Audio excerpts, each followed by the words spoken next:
Hey everyone, Tyson the Subaru Specialist from Subaru Prince George here. This is our 2022 Subaru Forester Convenience. So this is one above the entry level, one below our mid-level trim, the Touring. This is actually going to be the last convenience Forester that last new convenience Forester that we ever see. But 22 got a facelift on the Forester. Front end got a redesign. Grille is a little bit more prominent. Headlights are kind of cut out versus what they were before. They used to kind of take up this entire space, but these are all LED steering responsives. We always install block heaters on our vehicles in the north here. Fog lights with that new bezel at the bottom there. So that's one of the ways you can tell this is not a base, is fog lights with that bezel. And you get alloy wheels. This is the first trim level where you get the alloy wheels. I call them a snowflake wheel. Someone told me that it looked like a snowflake. I can't unsee it. This is the Horizon Blue Pearl. Looks like the Forester's gonna be getting a new blue for 23. Can't quote me on that. Don't know 100%, but that's what it looks like. Big, square, boxy rear end on the Forester. Traditional SUV kind of look. We do have those little black circles in the rear bumper. Those are your backup sensors. They'll actually apply the brakes if it thinks you're gonna hit something in reverse between speeds of 1 and 15 kilometers an hour. Great for parking lots, if you've got children or pets. Manual gate in the Convenience, but tons of room in the back here. That's big square boxy rear end. That's what you get, storage. Comes with the cargo tray from factory. It's got a little bit of a lip here to hopefully contain anything that may spill. It's textured to help stop things from sliding around. The privacy cover's standard as well. On the Convenience hides everything from the top of the seats down, just goes right there. And then this piece at the back, this is just a pressure fit. It's just, so two ends, but hides everything from the top of the seats down. If you wanted to remove it, it is very easy. It's just a telescopic piece in the corner there. It slides.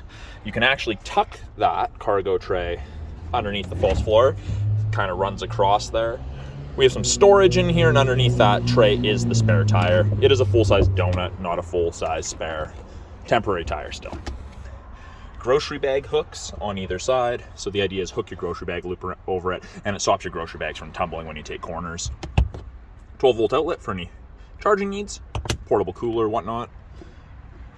4 hard physical tie downs, one in every corner, makes securing cargo a lot easier. Anything awkward.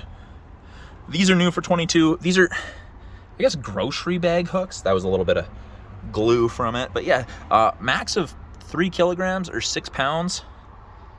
So I don't know what I'd put there. Maybe I'd hang something there if I was moving stuff around inside. Kind of like this hook here. Same thing, if I just had to hang something while I was moving cargo around or finding something, that might be what it's for or be beneficial. Backup camera just to the left of the big star in the Subaru logo. And you can actually clean that backup camera from inside the vehicle. I will show you guys that. As we progress to the second row, you can fit up to 3 passengers comfortably across in the back here. Great headroom, great leg room. I've never had someone complain about the amount of room in the back of a Forester. If there's only 1 or 2 passengers, fold down armrest with cup holders. On the backs of both seats, you have multiple pockets for storage. And we have 2 USB ports in the middle here for charging devices, keep everyone connected on longer trips. A little storage cubby. We do also have bottle holders in both doors. And if you need it, child locks. Down is active, so they can't open it from the inside. Up is deactivated. That's normal operation. Actually, something that someone pointed out to me the other day, and I don't point this out in most of my videos, this is designed to be a step. So because the Forester is a very tall roofline, if you get crossbars, you're loading things, instead of having to stand on the tire, this is designed to be a grippy, textured footstep to make it easier. So that was pretty cool, I thought. You've got tie-down points at the front and back of the roof rails. So the idea is you can wrap a rope around there and secure whatever you have to your crossbars or whatnot. It is a proximity key, so the key just needs to be within 46 inches. You can lock it, just wait a second, put your hand in the handle, and it unlocks. All because the key's on your person. We have power windows, locks, mirrors, bottle holder.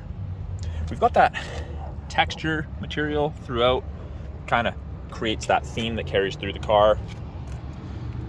Power driver seat in the Convenience. This is the first trim level where you get the power seat. Includes lumbar support, and it's that same black / charcoal / dark gray seating material as in the second row. Bolsters are nice, they hold you in really well. Headrests are adjustable, so you don't always have to. You get in lots of vehicles now and it's like that and pushes your neck forward. You don't want that. That's not good for your neck or your shoulders. You can adjust it so you're comfortable. On the inside, by the driver's left knee, a couple buttons. You can turn off the steering responsive headlights if you don't like them. You can deactivate the start stop, that saves you fuel, and then you've got the scroll wheel that will control the brightness of the gauges. Now that probably won't make a big difference right now just because of how bright out it is, despite it being overcast. So foot's on the brake, light goes green. Foot's not on the brake, light is not green. Green means go. Everything comes to life. Easy to read dash.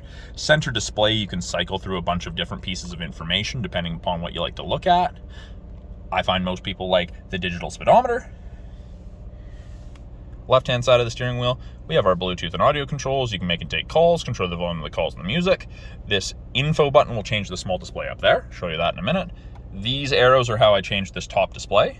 Source goes from AM to FM to CD to satellite. Yes, we still have a CD player. Volume, presets, next song on CD, whatnot. Right-hand side, we've got our adaptive cruise control. We've got lane centering. And those are both part of the new EyeSight 4.0, the color stereo EyeSight camera that Subaru has installed. This is the latest in the 22s, which is pretty darn nice. But wider field of the vision, all of that great stuff. So when I turn it on, get an image of the Outback, 3 bars, 4 bars, all the way down to 1. That's the follow distance behind the vehicle ahead of you. You'll follow that if you catch up. 4 bars at 100 kilometers an hour is approximately 150 to 180 feet. I've just turned off and back on the lane centering. So above 60 kilometers an hour, if the two cameras can see the road lines, it'll illuminate those gray lines on either side, whichever side it can see white. And then it'll actually give you gentle steering input to keep you in the middle of your lane. We've got intelligent and sport modes, so 2 different drive modes. Intelligent is what it defaults to, and that's for everyday driving. Sport changes your torque curve, you go faster sooner. It's fun, more spirited driving. Now, up top here, we've got multiple screens you can cycle through with that info button. Date, time, fuel economy, what safety tech's on. I like the gauges. And it is dual zone climate control, so passenger could have it absolutely cooking at 30 and the driver could have it down freezing at 15. It's easy to sync it back to just driver controlled. Below that, our touchscreen infotainment, access to Android Auto and Apple CarPlay. It is a wired connection in the 22s. Access to the My Subaru app after you're registered. Settings, backup camera when you put it in reverse. Rear assist braking is active. Parking sensors are active. Shows you the top of the bumper. And to clean it, pretty darn cool. It's nice. It's not the best thing ever. It's not like it has its own wiper, but it's enough to make it so you can back into a parking stall without being blind from the camera. I mean, there's no substitute for using your mirrors or shoulder checking, but it's a great aid. Again, CD player. We do have physical buttons down here if you don't want to use the touch. So press radio, brings up radio. You've got the home button or the home button. Down below is their climate controls, driver side temp, passenger side temp, fan strength. You'll notice the AC's on, even though I have it set to 20, 22. Now, that's not making it cold. That's moving air around, moisture around inside so you don't fog up. Max AC is the cold stuff that most people associate AC with. Mode will change where the airflow is coming from. So every time I press mode, it will change the arrows on the little person. And then if I wanted to recirculate for AC, that's how you turn on your heated mirrors and back window.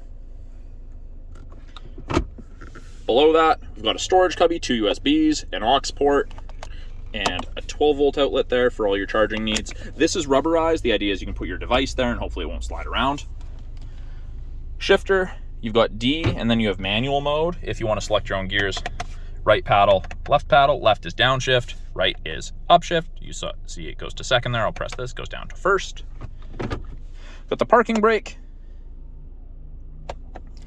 AVH, which is a brake holder for construction, drive-through, or rush hour traffic, if you don't want to go from drive to park when you don't know how long you're going to be sitting. We've got heated seats, high and low, for both the driver and passenger, and with the cloth, they heat up super quickly.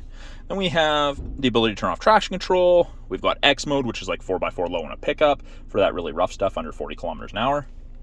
And then up top here, we've got SOS and roadside. So that's part of the 3-year trial to the connected services you get with most new Subarus. Lane sway, automatic emergency braking. So this one actually saves you 10% on your basic ICBC insurance here in BC, designed to stop you from hitting pedestrians and other vehicles. I have had someone tell me it stopped them from hitting a moose, so that's pretty cool, but they won't give you statistics for animals. Sunglass storage. And then this right here, I get asked about this all the time. So it says door or off. So set to door, I open a door, the lights come on. If it's turned off, it's off. And you do have a light up here that is also LED. This is the same thing. It's set to door on or off. So that is a quick look at the 2022 Subaru Forester Convenience in the Horizon Blue Pearl. If you guys have any questions about the Convenience Forester, any of the Forester, any of the Subaru product, any of the features or anything in it, please put it in the comments below. I am always looking for new content to make for you guys, new overviews, new how-to. So let me know. I'm Tyson, the Subaru specialist from Subaru of Prince George. Talk to you guys soon.